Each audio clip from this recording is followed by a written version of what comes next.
কাঁদলে হবে মা? সব মেয়েদেরকেই বিয়ের পরে শ্বশুর বাড়ি যেতে হয়। দিদির বিয়ে যাচ্ছে বল। আর কেউ আমাদের জ্বালাবে না রে। আর কেউ জানাবে না আমাদের? কেউ ডিস্টার্ব করবে? ঘরটা পুরো ফাঁকা হয়ে যাবে। দিদির রুমে আর কেউ থাকবে না বল তাহলে? আমি থাকবো। ওর রুমটা আমি থাকবো। তুই থাকবি কেন? আরে এত কেন কাঁদছিস? এবার একটু চুপ কর। বৌদি,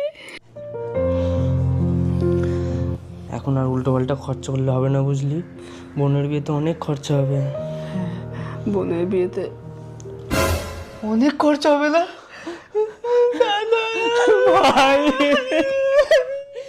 ওই দেখ, তোর কান্না দেখে আবার তোর দাদা ভাইয়েরাও কাঁদছে।